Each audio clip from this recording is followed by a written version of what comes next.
Also, let's see if it stops us since we're early. I pushed recording as well, so here we go.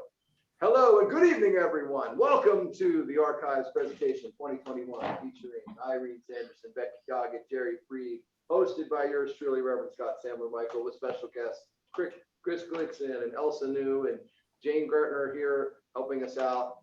And what an amazing opportunity we have to be together. Cool. I'm stopping my recording just so that I don't have to record things we don't need, but that looks good. So, all right. So you're going to be highlighted. So basically, whoever is the main person, we're going to spotlight. And can you or I mute people if they're not muted, or is that? Yes. If you open the participants screen, if you go to the bottom, click participants, and you'll see them listed, and you'll see both a camera and a microphone. And I believe as co-host, you can mute people against their will. There are some people who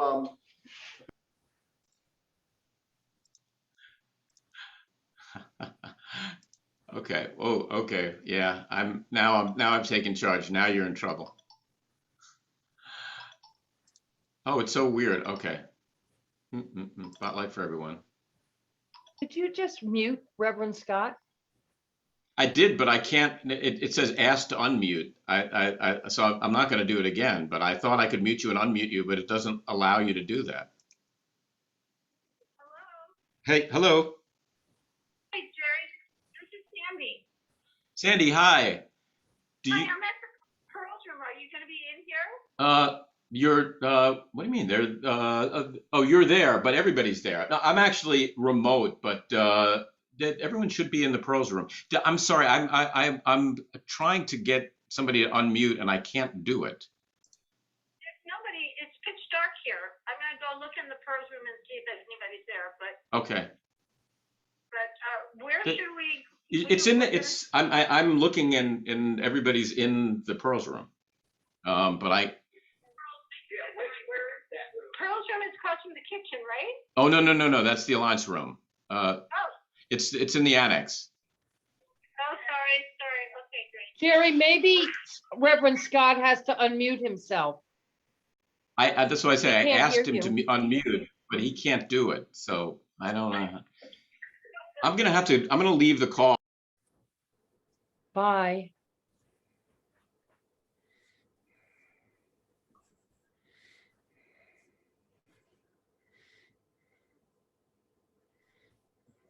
Scott, you are still muted. Scott?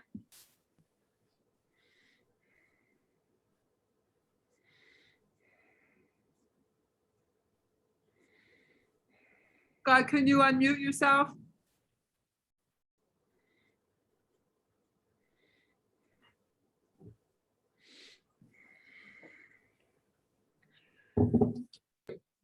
there we go. So I wish Jerry had not left. I would have told him to make sure not to mute the wide shot, because that's our only. We have two machines. We've got the camera set up with the screen inside Pearls, and we've got my machine. If we have them all on, we'll get. Here's what it'll sound like if I turn it all on. No, that's what you. We know that. Now, maybe Jerry will come back. He's here.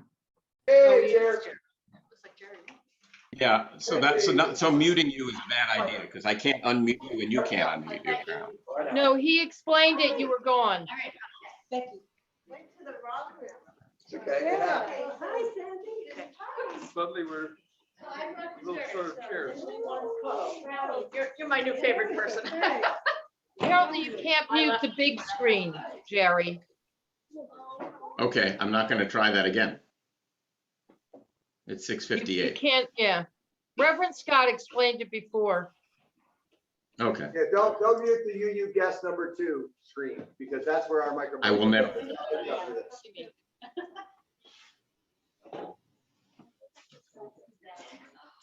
Right.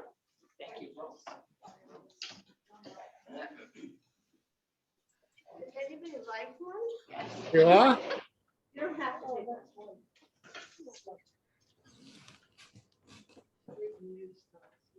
Judy. Yeah. Charlie, oh, everyone's arriving. Too many things going on, but thank you. No picture. I don't multitask well. It has your name Male pattern monotask is so good. coming up. Oh, I don't know that's your it. name over there. Did you make that scarf? I'm Hey, You did? I'm Lisa Hoyer. You made that scarf from the uni? all right. We're gonna have to set up another table. From like 7 different skeins, so it's all different. Oh, it's different skins, because there's a yarn No, that I it's have not to look that up, by itself. that it doesn't like. I don't know. You It's tell me. very much in those colors. What do you want to be? Would have been easier. This one with all the colors. You wait for me to put my name on it? The yours? Yes, we had somebody in our group who's just making this, it turned out to be this gigantic, it's supposed to be a What's shawl. your name? It goes from here. I need this up for those people If because she could possibly ever wear folks it. aren't here. Yeah, I mean, but wearing it I got out. it set up. This back here. Hello, I see your. I think you're loving.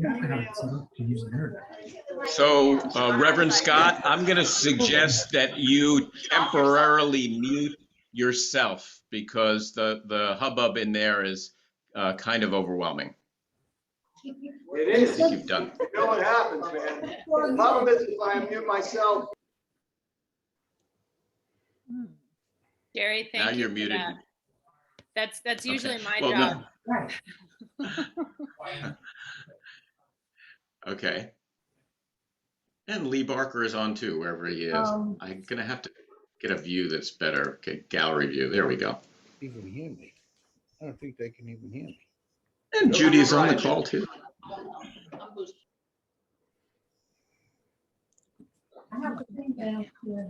This is historic, everyone. This is really historic. No, it's like a cable box. Well, I know, it's got 3 things, coins in it, Is right? it not? Welcome everyone who's joining us. Yes. So good to see you all. I'm We're, on we're mute. gathering in a multi-platform way, so we're looking at the folks who are there in the Pearls Room, in the annex of the Unitarian Universalist Congregation at Montclair, and we are gathering with all of these fantastic people joining us over Zoom. Take it Please off. feel welcome. And If you see someone that you want to connect with, feel welcome to use the chat and give them a hello or say hello to everybody. And Reverend Scott, I'm going to ask you to make me co-host because I logged off, so I'm no longer co-host. I am recording also just as a backup. This is kind of, we're going to see the sausage being made here, hopefully as well as the sausage.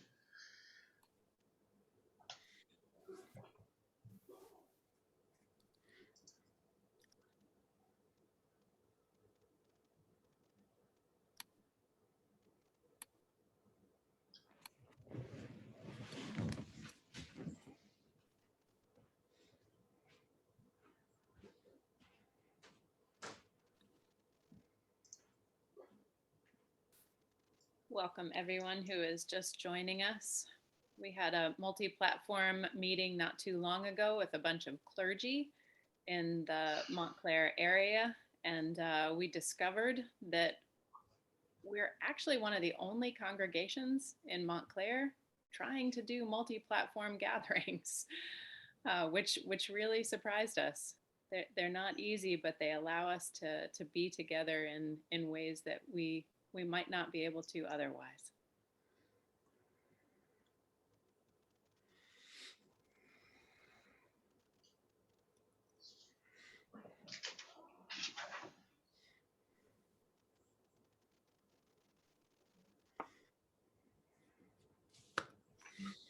Hey, Jerry, let me know when you want to get started. I see you had me at the top. And so, here you go. I've got 7:03. Why don't we wait till 7:05? And I'll cue you. And just so you know, I'm recording on this end as well. And it's great to see you all here. So I'm seeing it come through the chat. A lot of folks are saying so glad to be here. What a great idea this is. So good to see you all in this time warp, or just now reimagined, says Jan Carlson Bull. It is a bit of a time warp, isn't it?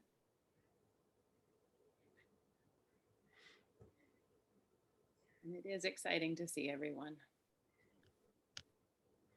A number of the folks who are just joining us right now are bouncing out of the Mental Health Task Force meeting, which is really an incredible group to have working on behalf of the congregation right now at this particular time. Thank you for going from one meeting into this fabulous meeting. Good to see you all.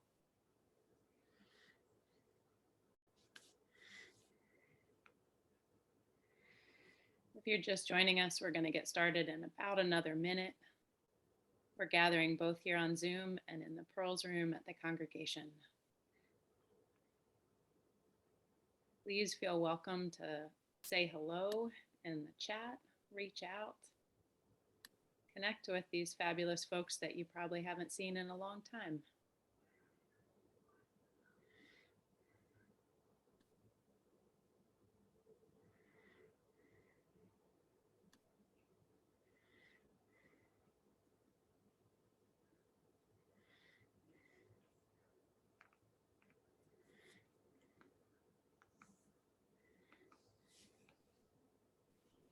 And we are going to ask when we get started with the agenda to please put yourself on mute unless you are speaking.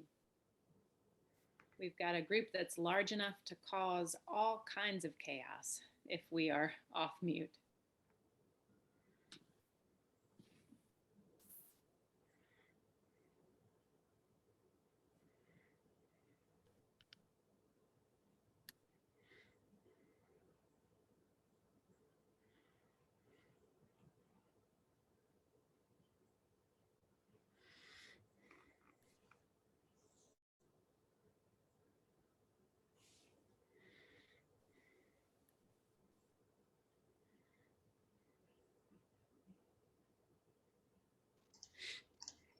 Reverend Scott, I think we can start now. It's 7:06. All right, well, it's a pleasure beyond measure to be here with you all. Thank you so much for being a part of this. And it's really great to see some of our predecessors in ministry here among us. And I know we'll be hearing from them, so it'll be really lots of fun to hear what they have to share. I'm going to just share a brief prayer for our gathering and then invite someone to light the chalice as I'll share our chalice lighting words that we use every Sunday. So the prayer is adapted from none other than Robert Fripp, who is a guitar aficionado and a philosopher. And so as we breathe deeply in preparation of being present to this event, we ponder these words. For those engaged in the flows and flurries of contemporary living, what is our challenge? The challenge is to be present in the maelstrom and the nonsense, respond to its demands where necessary, and not react to its pressures. The word for this is freedom, but not a freedom outside the bustle. It is holding a still point within the bustle. Outside, nonsense. Inside, purpose, poise, grace. Outside, the bustle continues. Inside, the bustle has no purchase. It is not our aim to drive out noise. It is our aim to invite in silence and focus. How can we force quiet on the exterior world? Inside, however, is the place where quiet can be present. How can we force peace on a world in conflict? Yet inside is a place where peace can enter. Amen. And I'll invite you to light the chalice for us with the words we use every Sunday. For those who know them, they can say them along. Light it right here. Yeah, the tall one, the more dramatic one. Let us open our senses to take in the beauty. Let us open our minds to learn what is true. And let us open our hearts to love one another.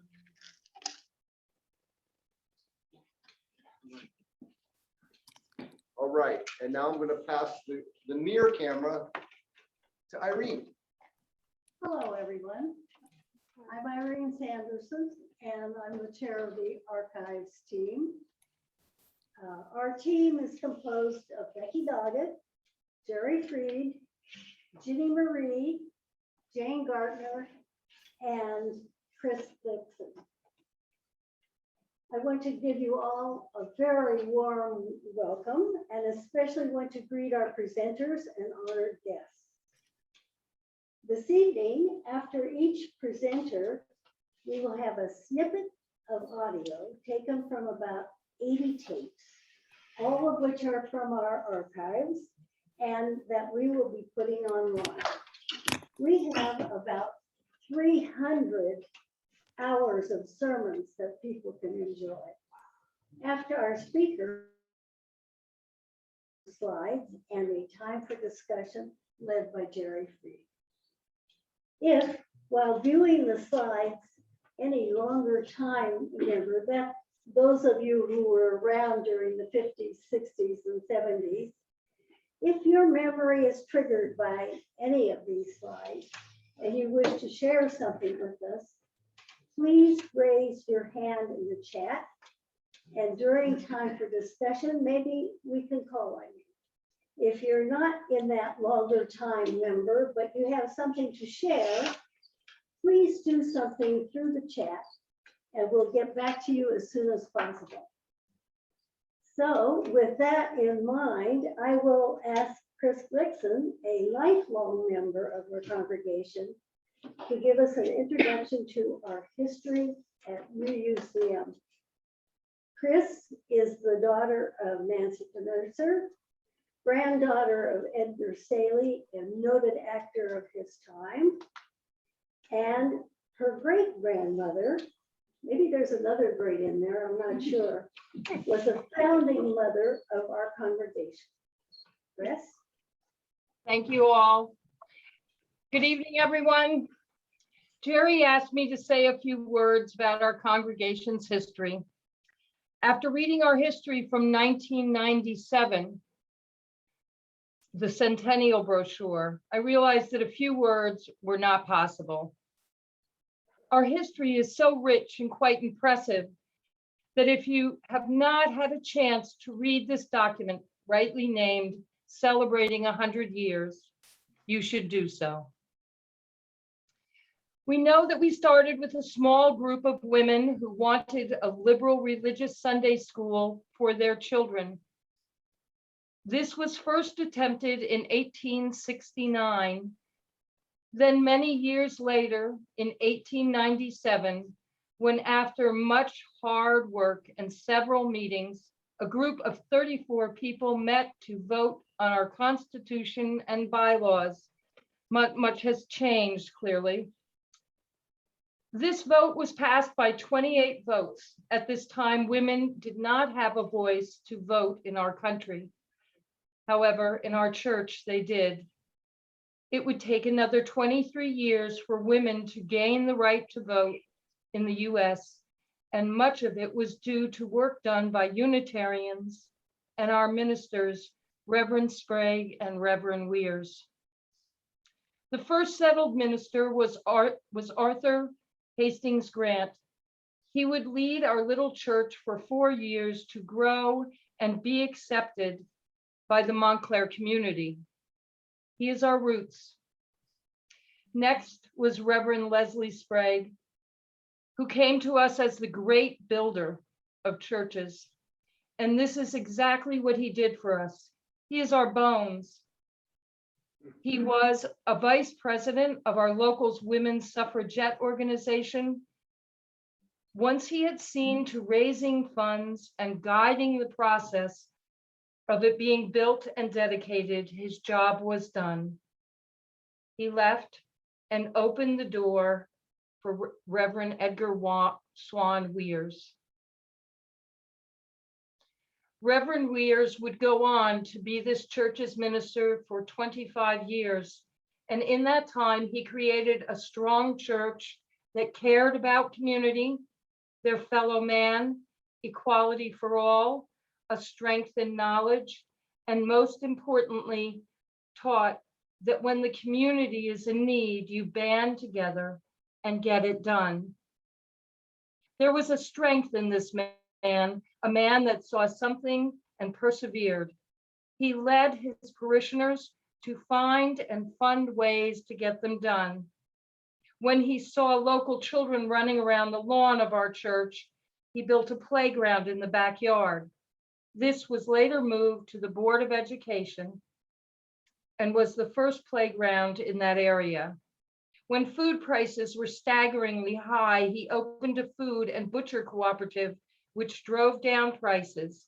He also found a way to make this not just a religious institution, but a cultural one as well. He started moving picture shows in the church, young people's concerts, and on Sunday evening, he had lectures. He allowed anyone to speak as long as they were sincere. Here is where I have the great pleasure to drop some names. Langston Hughes, Robert Frost, Margaret Sanger, Mother Jones, Clarence Darrow, Booker T. Washington, and Williams Jennings Bryant, just to name a few. His lecture series gained attention for our church. Subjects of interest not often discussed elsewhere were spoken here. Topics such as immigration, birth control, pure food and meats, civil rights, and labor rights. The series allowed both sides to be presented. This is where our intellect grew from. He is both our conscience and our brain. These three ministers were the foundation and blueprint of our congregation's values today. They planted the seed, and from there, they just grew and grew. With these cornerstones set, each minister went on to forge their own path towards justice.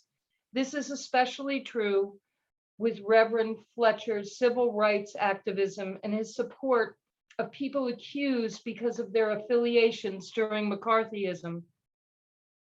His great sense of justice and skill as an orator delivered a message that drove people to act. Dr. Fletcher's sermons were often centered on social justice topics, such as his work in civil rights and equal housing in both Montclair and New Jersey. These sermons would draw parallels between a play or a book he had recently enjoyed and were meant to encourage our congregation to act. And they did, in fact, serve as a catalyst for change. For example, he took great offense at segregated theaters in Montclair, protesting it with members of the church and speaking out against it until it was changed. Although his first 10 years with us were trying, Dr. Fletcher did a great deal for this church in his 40 years on the pulpit. Under his guidance and leadership, our church grew in both size and social action, an ongoing theme of who we are now. His lofty and dramatic style at the pulpit was how he expressed his indignation at the injustices of society. And these sermons not only led his parishioners to follow, but almost demanded them to follow. Through the history of our church, there are themes of equality for all people, a strong will to fight injustice, to feed the hungry, to nurture the soul with arts and music, to gain truth through knowledge. This church has a rich and valuable history, one worth studying and learning from. In this history, we have accomplished much. Although we have had our bumps and falls from grace, our roots are strong, our actions have endured, and our brains and conscience will always guide us to strive to do more and create a better world. I urge people, both young and old, both new and longtime members, to learn our history. It is a history worth celebrating. Thank you.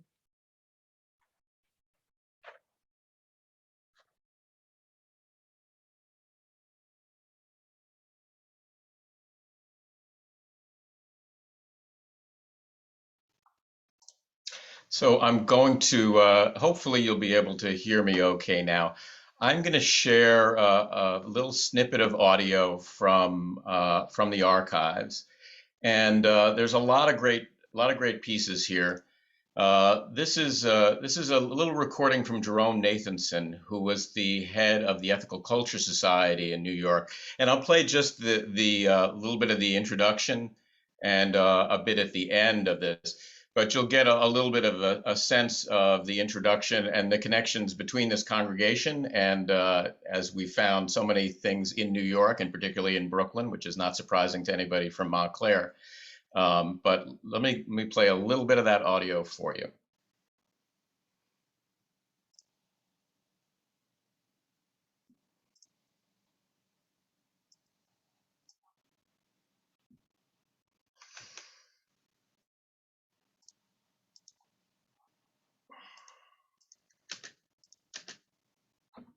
Hopefully.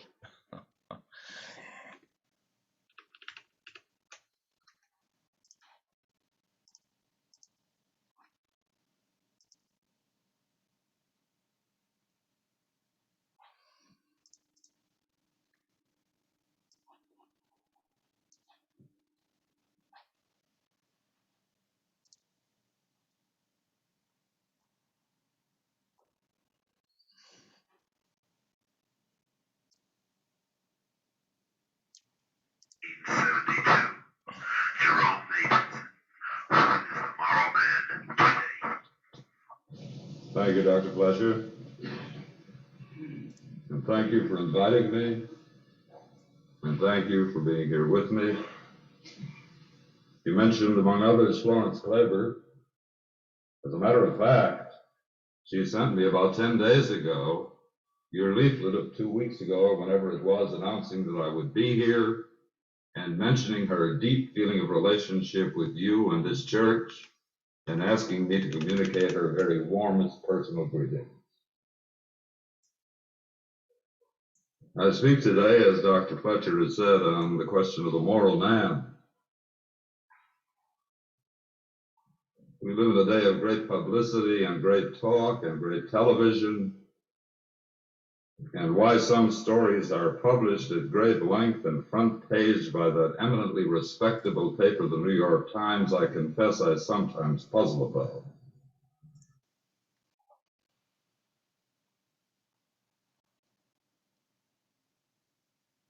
And then I'm just going to jump. This is actually towards the end of the talk. These are just a couple of little snippets. We have many hours. This will just give you a little bit more of a taste of his talk.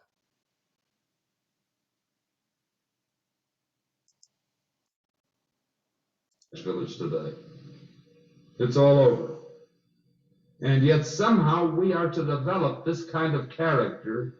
We are seeking to create this moral selfhood in this changing time. And so we need a much quicker degree of adaptation to such change and of adapting the possibilities of change for human good. Well, all this, as I say, is easy enough to say for me or for anyone else. The problem is to actualize it, to make it real, both in ourselves and in the social situations in which we live. I think that the distrust of moral talk is that too often, far too often, it is just that. It's just talk. And as Emerson said many years ago, what you are speaks so loudly I can't hear what you're saying. What you are.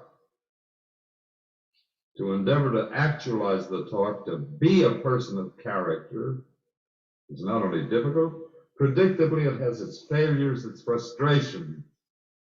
And so the moral person must necessarily develop inner strength. To be willing to have his head bloodied time and again, if need be. not out of any need for self-punishment or masochism or a delusion of martyrdom, but out of the conviction that a good life can be achieved only through endless struggle, both with oneself and with other people. With oneself, with other people.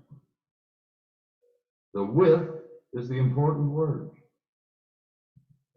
If one is against oneself and against others, I don't think you can ever find the base for which to work for whatever the good in life might offer.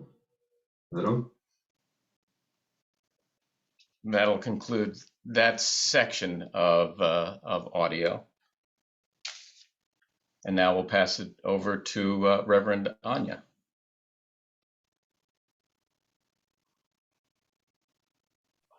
Hi, Jerry. Thank you so much. Stop your screen share there, Jerry, okay? Oh, that's There we go. me. I'm the one spotlighting. That's why there was that delay. But don't worry. I'm preaching this Sunday on awkward silences. So that was just, I was preparing myself for that sermon.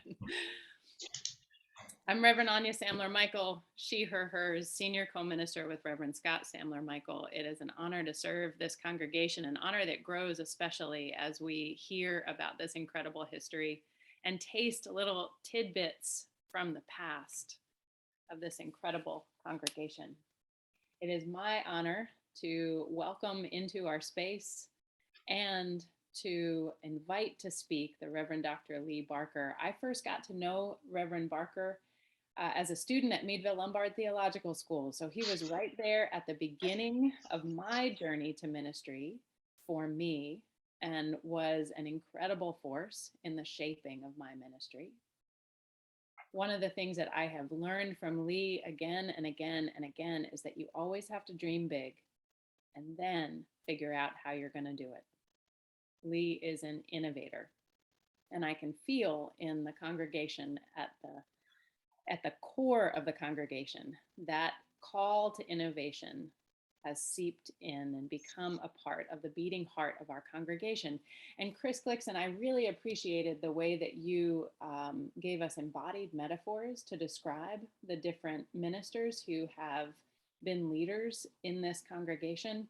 And it strikes me that if I were to follow suit, I would call Lee Barker the arms of the congregation, arms that are constantly stretching out into the future to pull us just a little bit further on our journey of becoming. So called in 1983 as our sixth settled minister, Lee did many innovative ministries to serve this congregation. He launched Vision 90, a $567,000 reconstruction of our physical plant, which united the two buildings, the annex and the sanctuary building. He led in a community-wide effort to provide nonprofit shared housing for senior citizens, which is now known as the Montclair Inn. Incredible work, and I have to say that we still do have a presence on the Montclair Inn currently. Norma Tassi is serving on their board. And Lee Barker worked hard to make UUCM, even though it had a different name then, a welcoming congregation, a congregation that was welcoming to the LGBTQIA community. Work that was furthered and continued later, but work that couldn't have been furthered and continued without that leadership at that moment in time. And under Lee Barker's leadership, the congregation added a second service. Innovative, stretching forward. Thank you, Lee Barker, for building our congregation, for being our arms. And I welcome you to share, and I will find a spotlight for you. Ah, good, thank you. Great, thank you, Anya, and thank you, Scotty. It's great to see you both and to see everyone else. You know, it's truly amazing that those of you who were around, back in the ancient history during my ministry, none of us have aged a bit. And I am just, I want to just salute all of you for finding it must have been something in the water there. This is the second time in 2 months that I've been trotted out by congregations that I have served to talk about their history. I feel like a little bit like, I'm smelling mothballs around me. And, but I have to say that through all the years since I moved on from Montclair, New Jersey, that the congregation, the people there, those of you who remain and those who have gone to either other places or gone to their earthly demise, I hold you a very special place in my heart. And it just was a fantastic, for me personally, it was a fantastic 11 years. And I wouldn't have been able to move to where I did without the kind of work that we did together. Jerry asked if I would just say a couple of words about the congregation that I found when I arrived in 1983. So I'm glad to do that. I recall really when I came, the church had been going through about a decade-long period of decline. And it had had some conflict with the previous minister. I guess these days we'd call it a negotiated settlement. And in that time, the church had lost members, it had lost finances. And I think most importantly, and I think the thing that was really kind of ripping at the congregation's soul really, was the fact that the church had become very much a part of the me decade and the self-help era. And that there were all sorts of criticisms about the inward focus that was taking place within the congregation. And many, many people in the church found that not to be consistent with the history and with the values that they brought to that place earlier in their lives. I was very fortunate, however, that Joe Bartlett, who was a longstanding minister, had served as the interim minister of the church, because Joe and Lael, his wife, Joe and Lael had an idea that they needed to reinstill some that the church needed to find a new sense of confidence for itself. And his idea was to do kind of a modest building project that would give the church the confidence that actually they could do some things, that they weren't just kind of stuck in the stasis of conflict and malaise. And so with that understanding and with that, I mean, it worked. I mean, because the church that I, happened upon in the fall of 1983 was one that was ready to go and ready to kind of take its new place in the community. It was ready to really kind of restore its own, sense of self, both in the building and in worship and in attracting new people. It was really, really a wonderful time. I think that's I think that gives you a little bit of flavor, and so I'll pass it back to you, Anya. Thank you.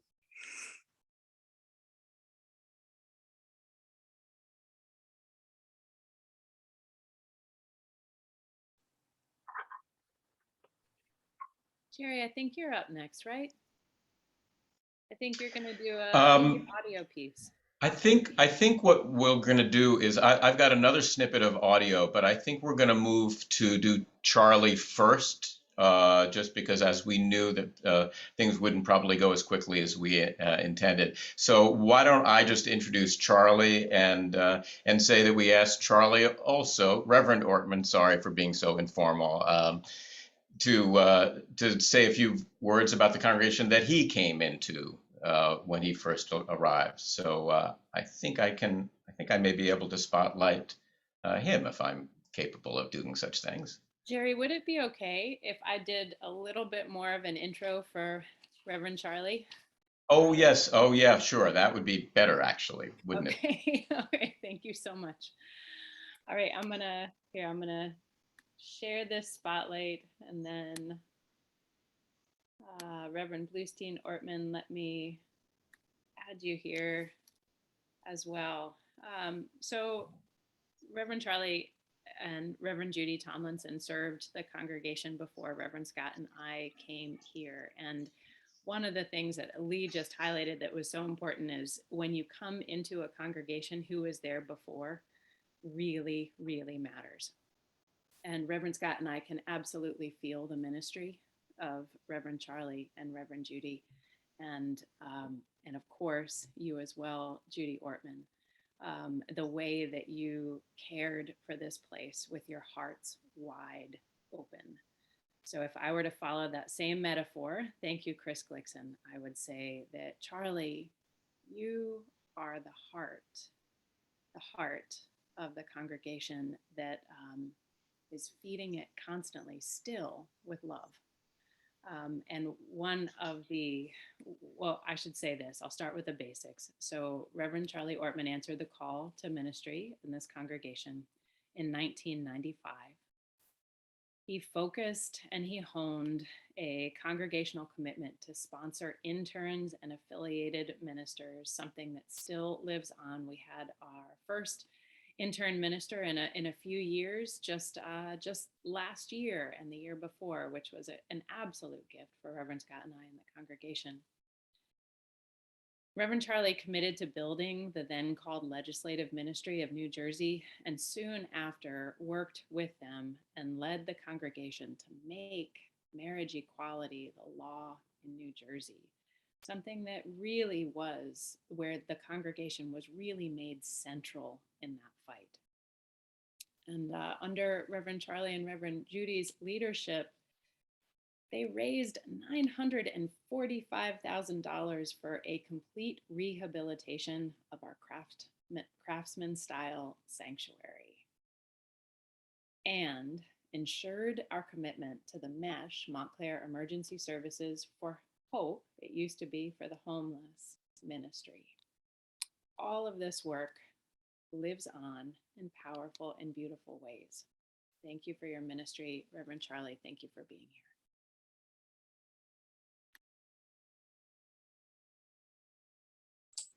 So I should unmute, and I'm going to put this on gallery. I think I can do that. Yeah. So I can see more of you. I don't need to see all that much of me. Thank you, Anya and Jerry, both. And thank you for asking me to be here. Thank you all for being here. So I'm going to start right in and pick up where Lee was. Lee, the situation when I arrived was different than the situation where you arrived. When I was going through the search process that ended up landing me in Montclair, what was clear to me through the materials in the packet, what was clear to me through the search committee, and I think, if I'm not mistaken, Lou is the only one, or that's Arlene posing as Lou, who is with us tonight, who was on that search committee. But what was evident to me in my time with the search committee, in my time reading through the materials, was that my very best ministry would be expected and required of me in Montclair every day and every week for as long as I would be there. And so I had the grand opportunity of saying no thank you to a number of other congregations so that I could say, yes, thank you. I'd like to go to where those expectations are going to be high. So then I arrived, and what I discovered on my arrival, Lee, was sort of the opposite of what your experience had been. You had your very strong ministry that lasted for 11 years, but that was followed by an interim that was a very weak interim. There was an incredible vacuum in the ministerial leadership of the church. And Chris's mom, Nancy Knurtzer, as president of the congregation, stepped into that lurch and made sure that her congregation, the congregation that she grew up in, was not going to fall by the way. And so she and I went toe to toe and nose to nose a few times because she wasn't going to necessarily trust me right away. But the point that I wanted to make there is that during that interim, some very wonderful things fell apart. And they fell apart ostensibly and possibly even more than ostensibly over an issue regarding the sale of the parking lots next door and a building project that might occupy that space. And there were members of the congregation that were part of the ownership of that space. And there were members of the congregation who were very much against. In retrospect, I don't know if the mega building that was being planned when I left is going to occur there, but in retrospect, the very modest and handsome building that was being proposed at that time would have been a very nice next door neighbor. But people had stopped trusting and liking each other. People had certainly stopped loving each other. And so when I came, I thought, this is going to be an interim ministry, and then I'm going to have to move on. And it turns out it was an interim ministry, but I didn't have to move on. It took a little while. It took 3 years, I would say, before members of the congregation recognized that they could not only like, but trust each other, that they could work together, that they didn't have to be at odds at every turn. And from that point on, it became a magnificent experience. For over a decade and a half, and I don't say decade and a half lightly, because the last decade and a half was with Judy Tomlinson there. And what I would want you to know is that from what I found to what I experienced over 20 years, I could have never hoped for a more meaningful ministry. I could have never hoped for a grander, more purpose-driven set of relationships. And I am grateful and will ever be grateful for that opportunity to serve you, to have served with Judy. And I am just heartened by the view of you all moving forward into the future that you're constructing now. And I think that was 5 minutes, Jared.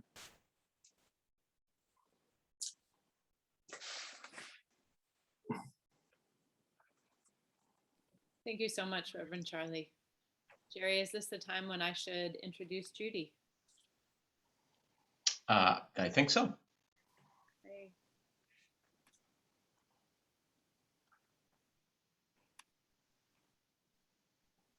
I think Irene's gonna introduce Judy, right? Irene, you're going to introduce Judy? Oh, that's fantastic. Let me go ahead and spotlight you. Oh, well, actually, if you have something you want to say, please do. Irene, how about I just carry on that the metaphor? Okay, that sounds good to me. And then I'll pass it over to you. I'm Reverend Scott. I just muted the microphone connected to the large computer there. We're going to need to unmute that when you're ready to share. So Reverend Judy Tomlinson, I just want to continue that metaphor that Chris Glickson gave us, because I've been thinking about you and your ministry and reflecting on the fact that if you were if you were a body part that would explain the legacy that you leave in our congregation, I was going between the nervous system and the legs in the sense of you engaged in so many practical, dynamic ways to build pieces of the congregation that are still there, active and working in beautiful ways. And I know that you had to be racing to do everything that you did, which is why I bring in the nervous system. And now, Irene, I want to pass it over to you. And Reverend Scott is going to help you to unmute. There you go.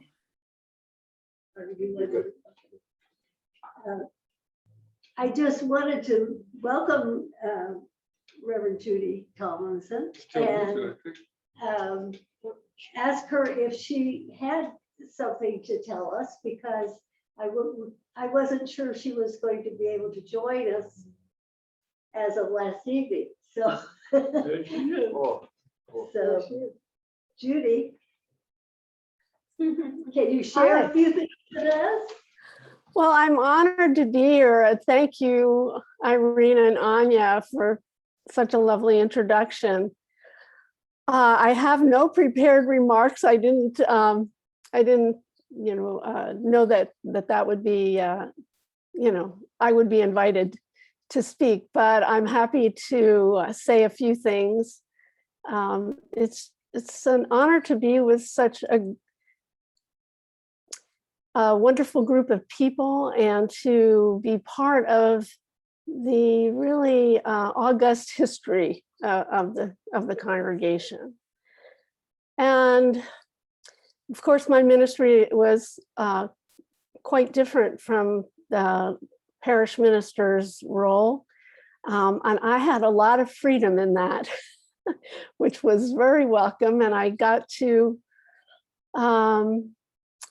be called into a very dynamic ministry, and I'm so grateful for it. The first people that interviewed me were a group of youth and adults that had a lot of responsibility for the religious education of our children and youth and adults, and then of course I morphed or metamorphosed into associate minister and got to be involved in so many more things. And what I would really sort of characterize my ministry as being a shared ministry and to welcoming other people into leadership, and had such great partners along the way. And I really feel like we ministered together, all of us, staff and volunteers alike, and it was a blessing. So thank you so much for inviting me to be here today. And I'm really glad that those ministries continue and that they're in such fabulous hands at this time. So, you carry on in that loving tradition. Thank you. Thank you. Now I'm going to turn the meeting over to Jerry and a few more slides. And then, Jerry, you will will you tell people about what they should do about the chat and that sort of thing? You're muted, Jerry. Go ahead. Let me see if Can you unmute him? I think I can only ask him to unmute himself. I can mute him, but I can't unmute him.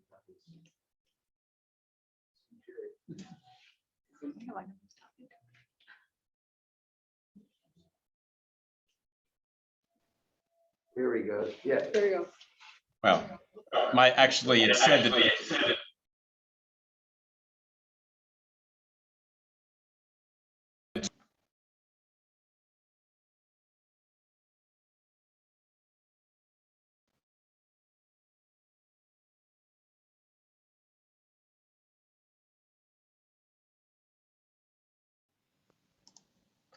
Wow, okay, am I back? I'm sorry, my Zoom crashed on my computer. I cannot tell if I am being heard. Can anyone hear me? We got you, Jerry.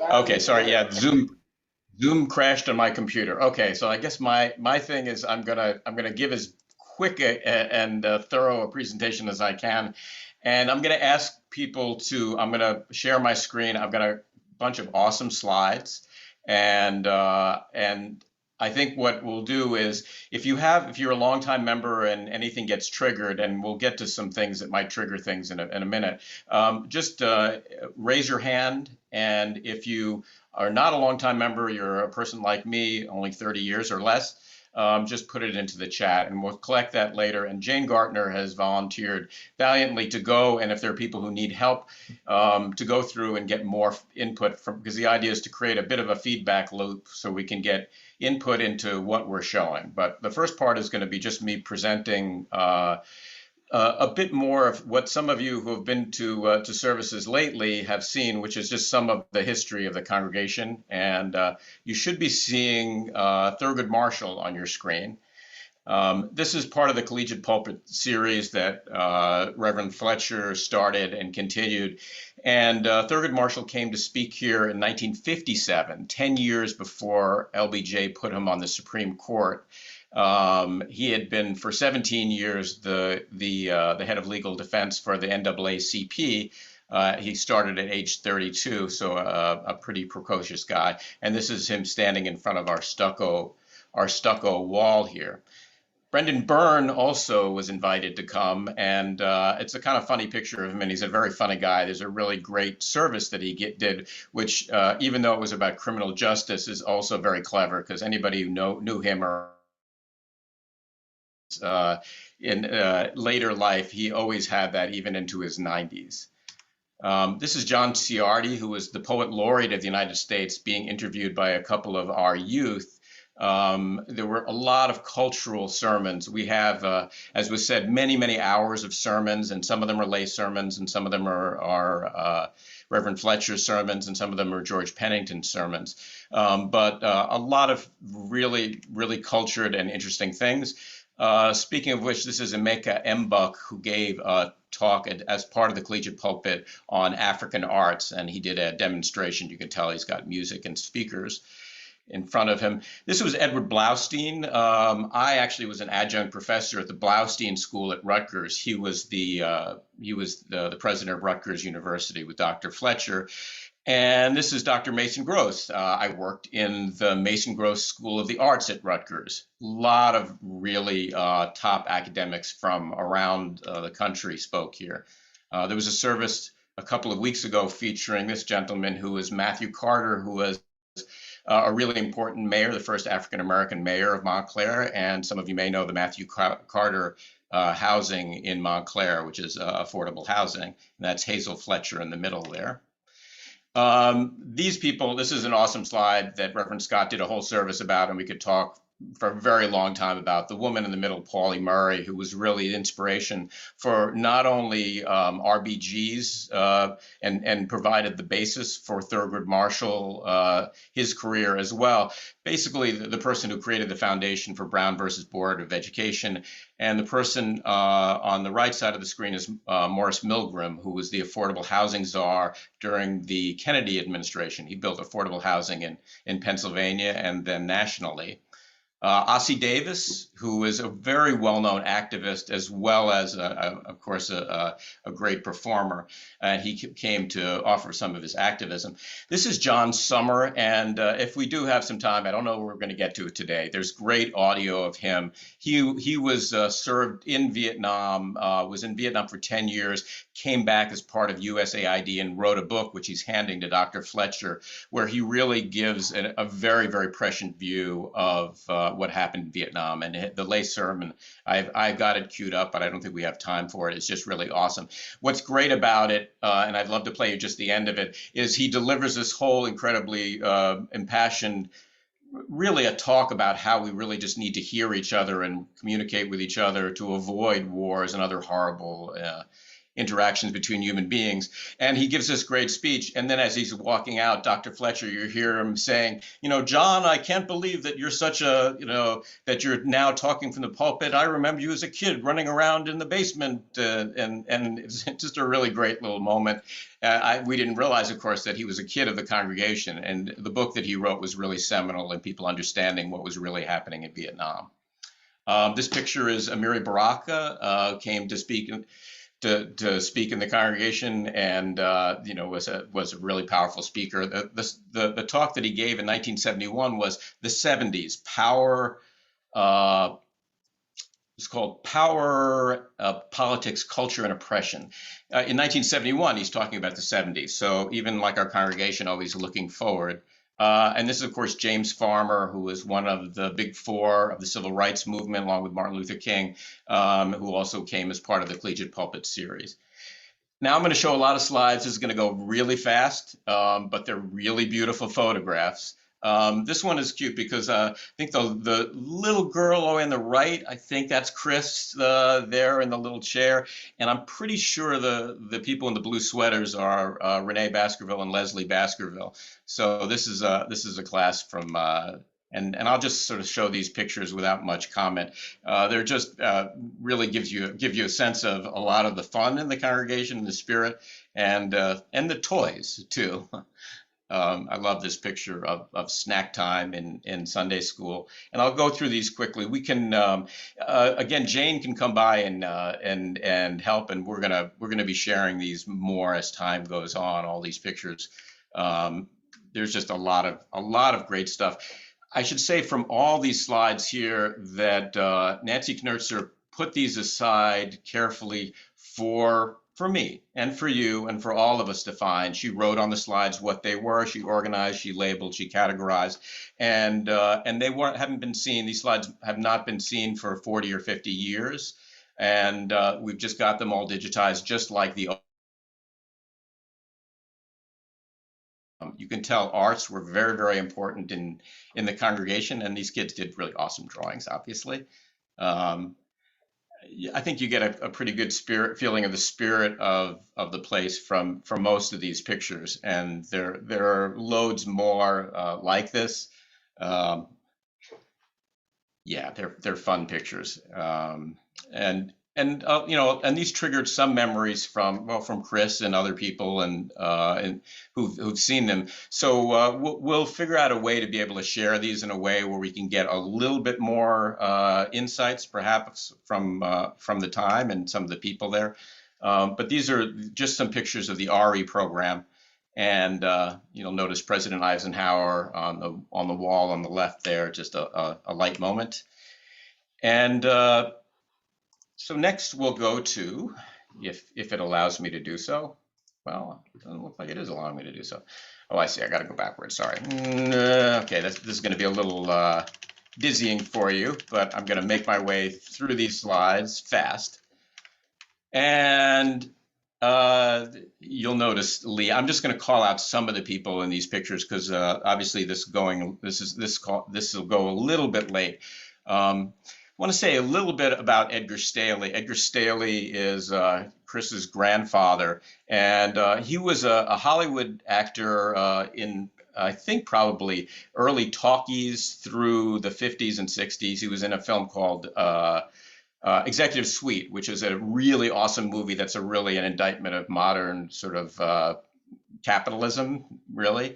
But he also used to, apparently, when he was cast by Rod Serling, a very well-known Unitarian, as you all know, in a Twilight Zone episode, which is great. And Chris told me that Serling and Staley used to go to Unitarian congregations in LA when they were out working together on things. These kind of gatherings in Fletcher Hall, people talking, and you can see Don Traywin a little bit to the left there.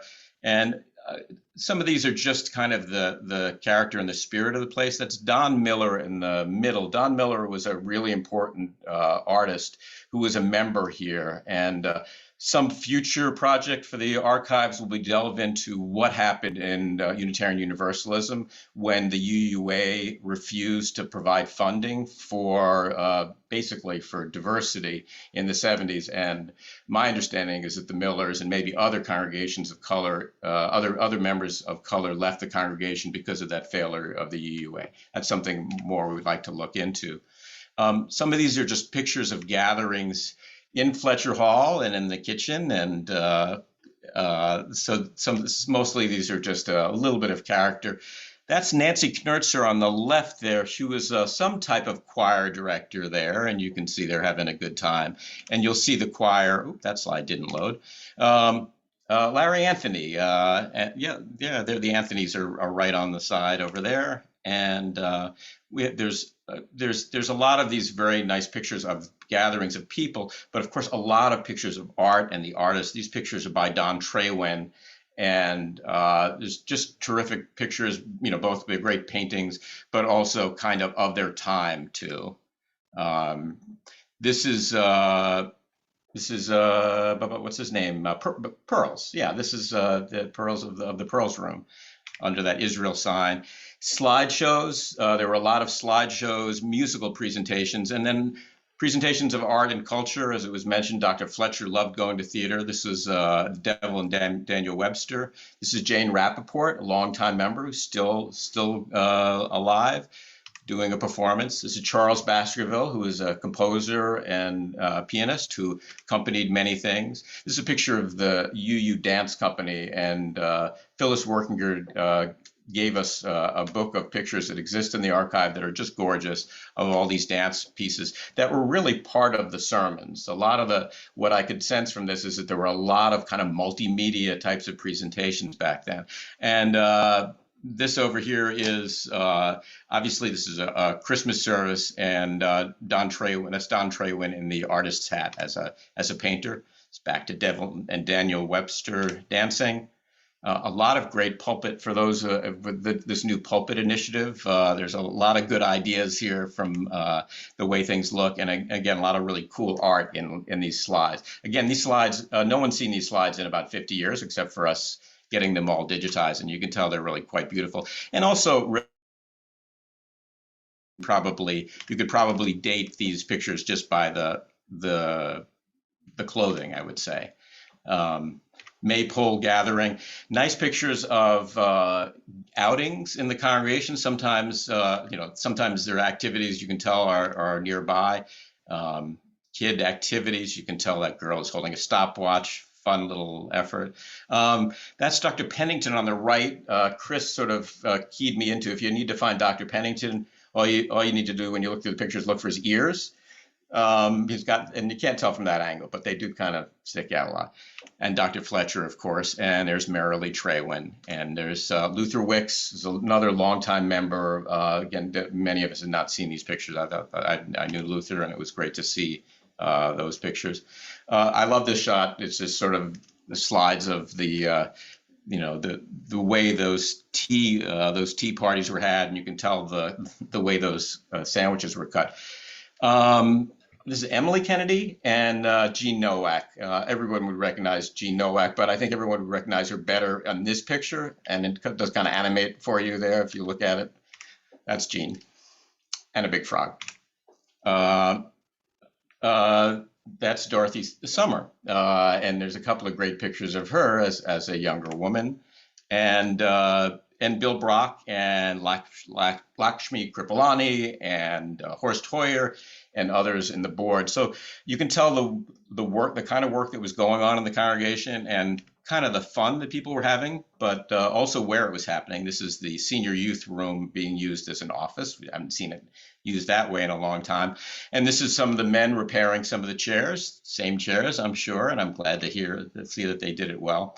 I love this picture for a lot of reasons. The people in this picture are they're university professors and great guys. What I love about it is the record albums on the shelf, particularly the Moondog album. Moondog was an avant-garde composer who wore sort of Viking horns, and he sat on 55th Street near the Museum of Modern Art for many years, but he was an amazing composer.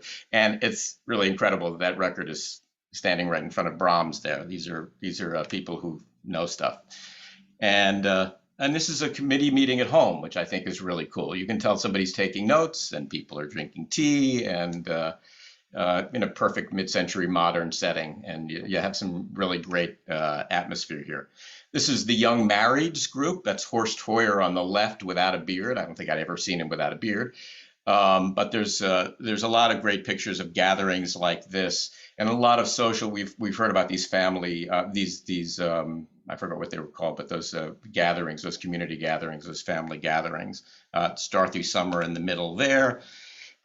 This is Marcus's office being used for other purposes around Christmas time. So I thought that would be a cool picture for him to see. There's I don't think anyone's ever seen so many people in that particular office. And we'll just sort of let this be. This is really the last slide I have, just because, you know, I like the spirit of it, and there's a lot of fun things in these slides. I tried to give it just a little bit of an overview, but this is just a tiny, tiny bit of the many, many images we have. And you know, perhaps more importantly, there's images, there's these great audio recordings, and I realize we're at about an hour right now, so I think we'll probably have to end the presentation here, and I'm not sure there's probably going to be a whole lot of time, but I think we should probably keep this going long enough for if there are people who have raised their hand or they have things that were triggered. And when I said triggered, I think it probably at the speed I was going, it was more like getting triggered than perhaps being inspired. But this, if I could just make a little bit of a pitch, for people who might want to be involved in either our history or history in general, it's a really, really great project to join the archive, and we welcome all of your participation in whatever way you might want to. Thank you so much, Jerry. I'm here for two quick reasons. I did hear from someone in the chat that they wanted to share, and I'll introduce them in just one sec. But before we do that, I realize that we've been going back and forth between our past and our present, and I hadn't introduced a very important person who's here, who I saw had joined us. Where did you go? I'm looking for our fantastic Director of Religious Education, Reverend Scott. Oh, there you are, Judith. I will spotlight you. Hi, everyone. Judith Hogan, she, her, hers. Welcome and thank you for inviting me. This is fantastic. I'm so excited to see all these images and especially hear a lot about the history and so much art. It's really exciting for me. And that's all. Thank you. I just wanted to quickly say thank you to Judith. One of her gifts is going through old photos and fixing them so that we can see them more clearly. And she's done some incredible work on some of the photos that you saw, at least one I know. So thank you, Judith. Jerry, I want to make sure that at some point today, you're going to introduce the archives team. I think, yeah, I certainly could do that. Well, actually, why don't I just do that? So since I'm here and I'm more or less on. So the members of the archive team, the head of the archive teams, of course, Irene Sanderson, who started this all off. Becky Doggett, the two of them have been doing this work for so long, and I cannot say how grateful I am to the two of you for keeping, blowing on those coals for many, many years. And just the technology, being able to digitize and upload these things really has enabled them to be able to be seen and shown, but preserving those materials is just, that's the whole thing. We wouldn't have them if they were not being so carefully shepherded through and processed over years. So anyway, I'm just getting started. You can tell I'm pretty enthusiastic about this, but the two of them, Ginny Marie has also been helping us. Chris Glickson, of course, is joined on and has a wealth of personal experience, which she can add to that effort. And Jane Gaertner as well, who's helping also us make this a sort of community project, because the idea is to really kind of crowdsource our history in a way. And the way that it's set up, I can share with anyone. They can email me or archives@uumontclair.org, and we can give you access. This stuff is not, you can't delete it. You can see it, and we'll have to find a way so that everyone can comment on it. But it's a really fun thing to do, and you literally can, as Reverend Anya has gone, swim around in it and find things, and and write comments or even questions, and it will get back to us, and we'll be able to process it that way. So at least in this way, the technology is actually helping us.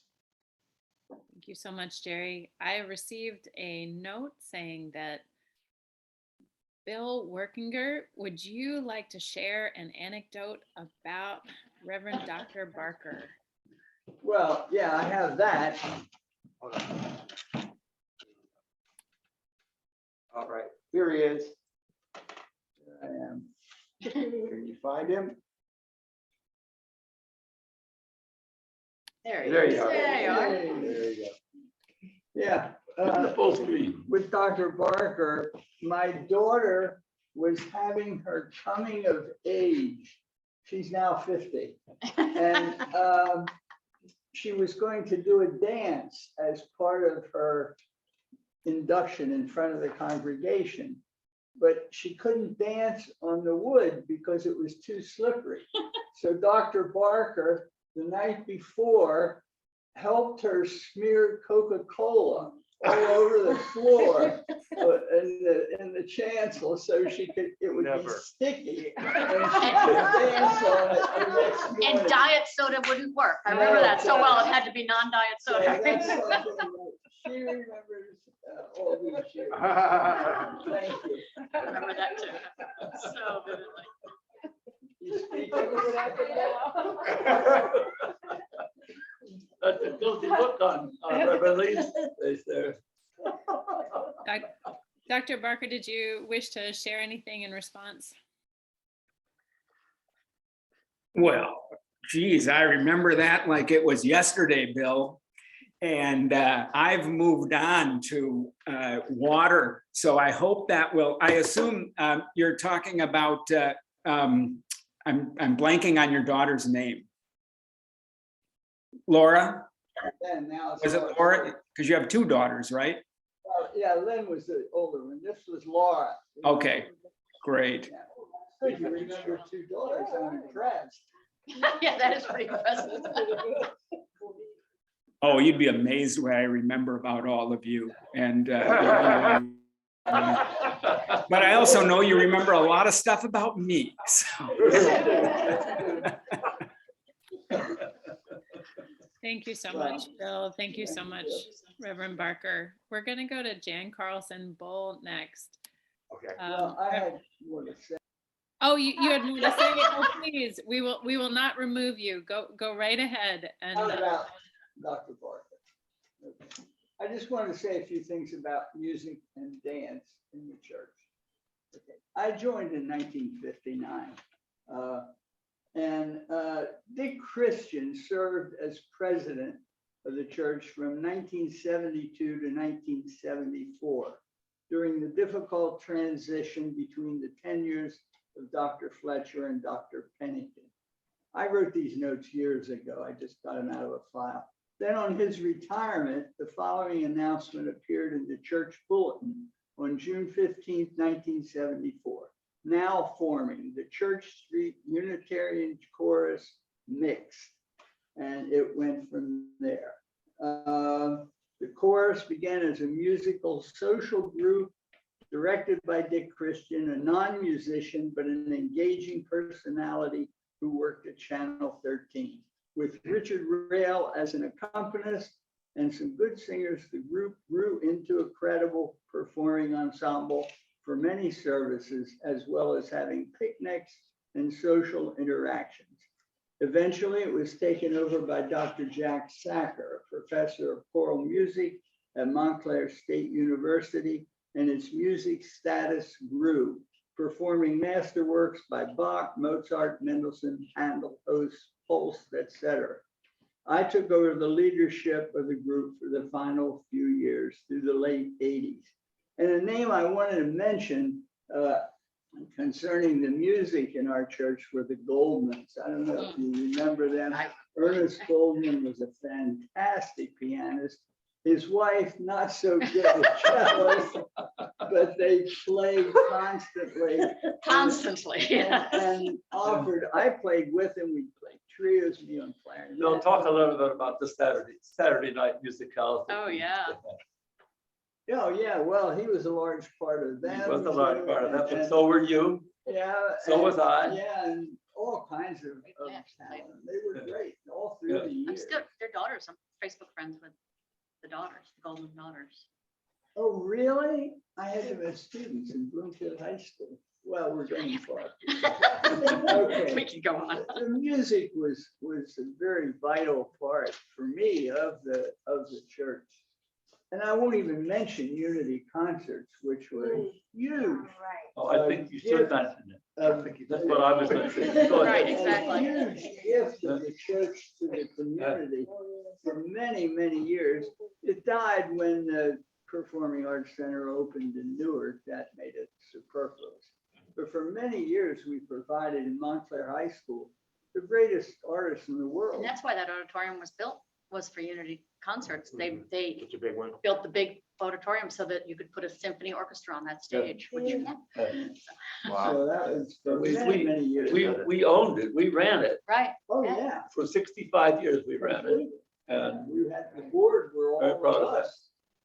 that. Also the clarion players. The clarion players. That were, So I'm going to suggest maybe we get Jan Carlson Bull up, and maybe let's try and limit the comments just to a minute or two. And we knew this was going to be like this. There's so much more than we could possibly contribute. So we're going to have to come back together like this, maybe a little bit different. And if people are interested in hearing more or seeing more, there are going to be lots of opportunities to do that. So I'll pass it over to Jan. Well, thank you. And you, Lee and Charlie and Judy, you have figured so prominently in my life personally and professionally. And I'm so grateful to you, as I continue to be to you, Anya and Scott. Some of us remember when Luther Wicks was the best possible Santa Claus. He was amazing, amazing, amazing. But also it seems like one of the turning points in the congregation was with the initiative. It was a three-pronged initiative, and I can't remember all three prongs. But one of them was the Undoing Racism Committee. And it started with a major full weekend training in undoing racism, in anti-racism work. And I think there were about 40 of us who participated, including people from outside of the congregation. But that was an initiative that really stuck. And then I think there was a tutoring initiative that Frank Rennie really speared. And then there was the, and I can't remember the proper name for it, but Lee, you might remember this. It was a housing for elders who were somewhat indigent, Montclair something or other. But that was part of it. And it was Richard Burr who really led this initiative, I think. But it was a three-pronged social justice initiative that really engaged the congregation and also the larger community of Montclair. Right, and that was actually, Jan, good to see you too. It was Bill Brock and Dominic DePinto. Yep. And Richard had been sort of a part of that, but he wasn't one of the, just to make sure, since this is history, we might as well make sure we get all viewpoints on it, so. That's all, thank you, thank you.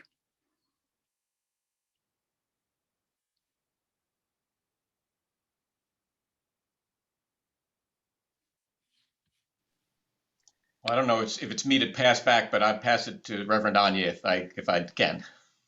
Thanks, Jerry. I'm glad I spotlighted myself then.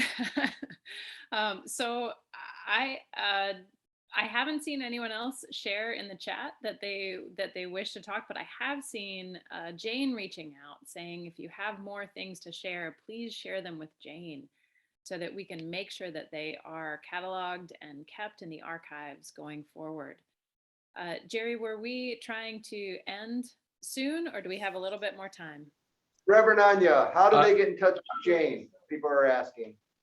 Oh, here it is, herself. Oh, wait. I can't see it. I can't see it. 974-648-8279. Yeah. Yeah, and I'll put my email in there as well. That would So be feel good. free to reach out to me. I am the traveling archive person. Fantastic.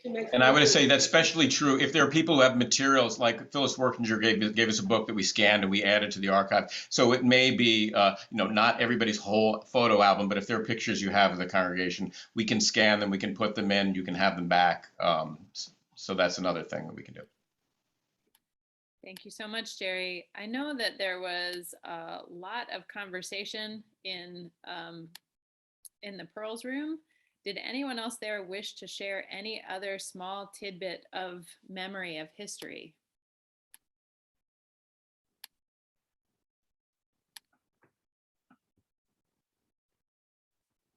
Uh-oh, now the spotlight's on. Now everybody's quiet. So,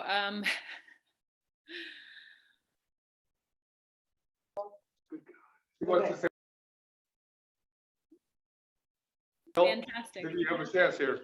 Okay, Am I on? Yes. you're on. Okay. The dance workshop for the church had its first performance in November 1971 at the juncture of the Fletcher Pennington Ministries.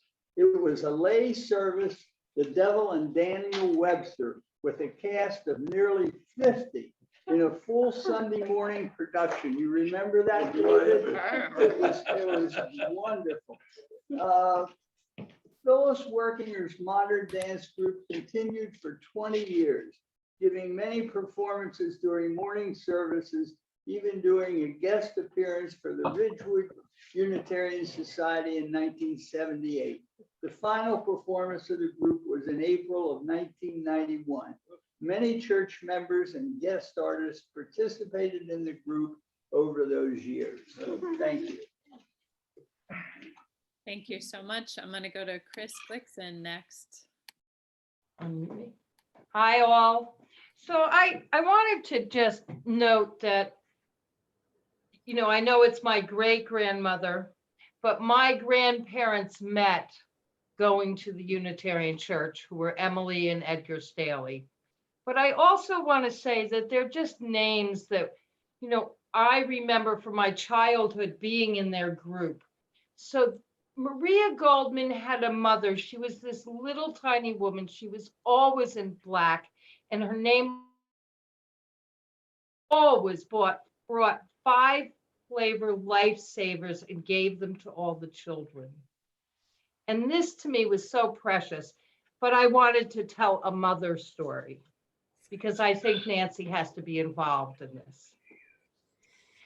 When I was probably in my early 20s, I don't know whether Lee was minister or Dr. Fletcher, or I think it was George Pennington, Catherine Gottlieb and my mother would sit together in a pew.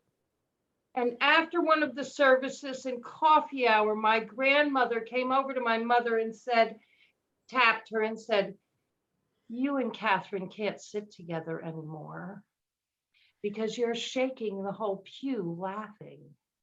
So that was my memory. They were not allowed to sit together while Reverend Pennington was speaking because they would start making caustic comments to each other, and they would start laughing so loud that all of the pews would just rock back and forth. So that was my mother's story. She often misbehaved, but I don't hear about her youthful transgressions. I just knew about her adulthood ones. So thanks. Thank you so much, Chris. I'm wondering, Jerry, is it time for us to thank everyone who is a part of this presentation? Oh, I see Lou Dodge. Would you like to share? Maybe. Yes, hi. I'd just like to quickly mention a few things about my becoming a Unitarian, and I thank Lee Barker for that. I was shopping for a new spiritual home, having been a Catholic and no longer enabled to do that. And it was Lee in his sermon about the Grand Inquisitor that I happened to hear that really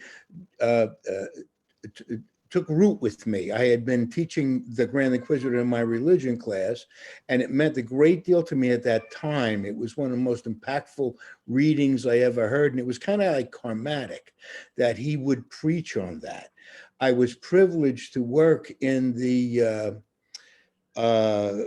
be a member of the board, bridging the gap between Sarah Reagan, a wonderful, wonderful person and a great president of our congregation, to Nancy Knertzer, who I love dearly and who meant so much to our congregation. And I was privileged to be a member of the search committee that brought Ciardi to the church. And I remember the joy. I remember it distinctly, the joy with which we marched into the church on the day when we elected Ciardi and gave him our vote of confidence. And I remember crying at that time because it was so moving to me and all of the people that I worked with on that committee. And one other thing I'd like to mention to Lee, my son, Luke, just got word that he passed his boards, his legal boards yesterday. He was, I think, the next to last baby that you dedicated before you left. So thank you very much. That's all. Well, as I said to Chris and her daughter, I guess I did a pretty good job of dedicating those kids if they've turned out so fantastic. So I'm glad to catch up and hear that. So thanks, Lou. It's good to see you. Good to see you too, Lou. Good to see you too, Joe. Good to see you, Lou. If I could just add that experience that you were talking about as we marched in after the vote had been taken was one of the more moving experiences of my life too. You were not the only one crying there, Lou. Thank you. May I? Yes, please. Lee. So, Reverend Anya?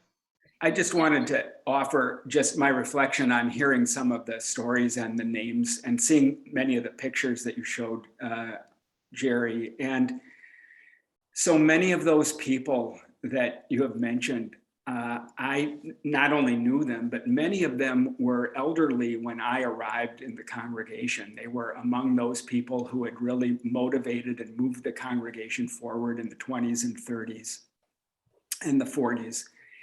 I did a lot of their. One thing I want to tell you is that I have almost all of those memorial services, that I've kept them and I've schlepped them around the country with me from one place to another, and I've never let go of them because it was so important to me to keep them in my life. And I'm so thrilled that you're doing this because it tells me that it's important to all of you to keep them in your lives as well. And I just want to offer a word of appreciation for that. I'd like to just add a few words. It was really great to see all of you. And of all the old famous people that were there, the one that I remembered the most is when Mayor Martha Carter came and spoke to the congregation, and he started by saying, "You Unitarians, when you pray, it's to whom it may concern." And I think that really is a way for him to explain how the society sees us, and it's been a great group of people. Seeing the I enjoyed seeing that. Wow. Thank you, Adriana. I'm gonna go next to David Lewis. What's that? Thank you, Adriana. I'm gonna go next to David Lewis. This is another Lee memorial story. My third wife, Thurgood, she was dying of brain cancer, and she ended up in Clarabot Hospital. And she was a Catholic, or kind of a defaulted Catholic, but when she got in the hospital, the first thing she said, I need a priest. And I did not know any, so I called Lee Barker. And he said, get in touch with Monsignor Durant. I believe that you had all been on the Montclair Ministers Council. And within an hour, Monsignor Durant was at the hospital and talking with my wife. For the next 2 months, he continued to come to our house, and he would be upstairs talking with Sigrid, and then he'd come down and he would talk with me. And one of the things that we were talking about was a memorial service for Sigrid. Her daughter came to visit, and I think it was St. Cash's Hospital Church was closed at that time, and they were doing services in the cafeteria of the Catholic school.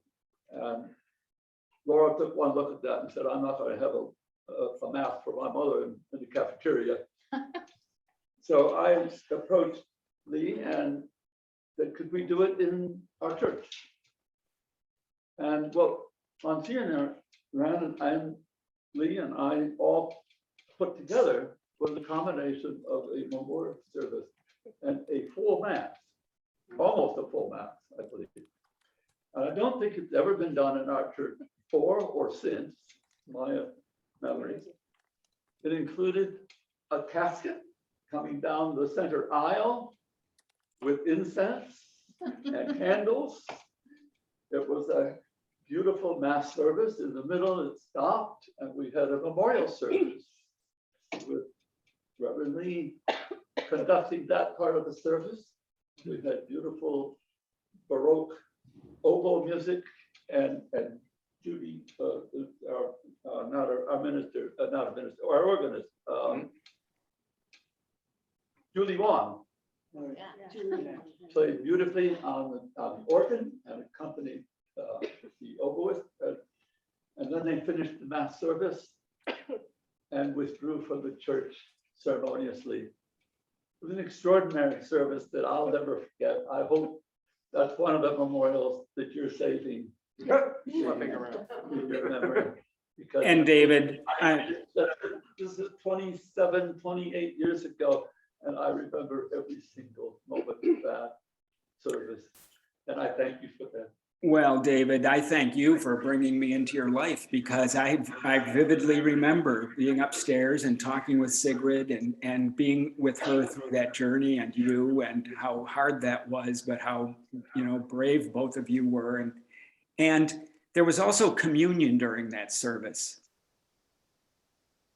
Communion offered is because I continued to carry around the communion wafers that had been left behind in a box that I think, Nancy Knertzer had given me as a little memento of something. And I'll tell you something else. I'm still in touch with Julie Wong. I see her occasionally when I'm in California, and we were both there for a time and living nearby.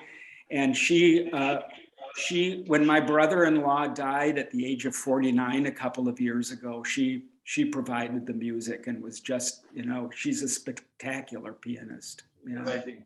And to conclude, I should say also that Lee married Sigrid and I in the backyard of our house on a beautiful, beautiful summer morning.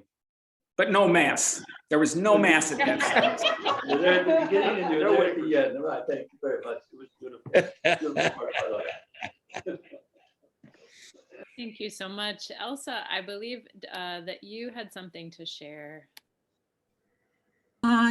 Hi, everybody. I just recall in talking about all of these people who have passed, I wanted to mention the Memorial Garden because that's where an awful lot of us are or will be. And I did the gardening there for a lot of years, and I remember cultivating and raking the place and putting in flowers and talking to people, hoping that everybody was getting along. But we've had a lot of our members are there, including my sweet husband, who's very involved in that garden. And it's a special place. Just brings back memories. So much, Elsa. I want to very quickly share that there's a lot of energy going into the memorial garden right now with a plan to build a beautiful chalice that Wow. can be lit out there for ceremonies. So we're That working. makes me very happy. Good. Thank you. Irene, please. I just think it's about time for us to wrap up. And so I want to especially thank our previous ministers for being here with us, and thank everyone for Zooming with us this evening. And if you're one of those people who love history or are triggered by something that went on this evening, we have lots of things to do in the archives, and we have just a few volunteers, so we can always use more help.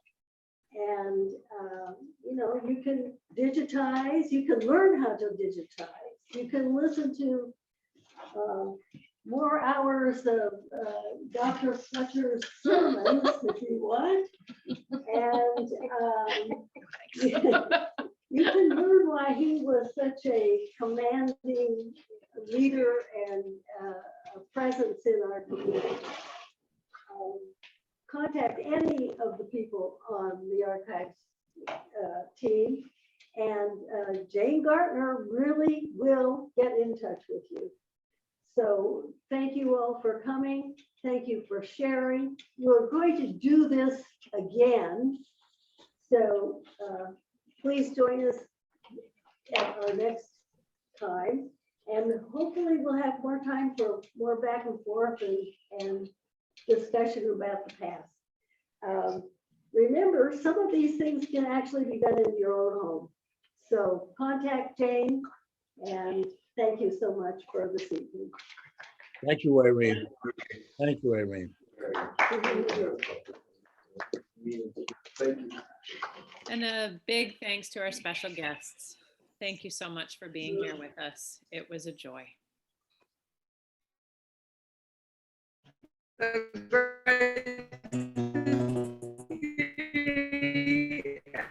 Everybody, thank you all.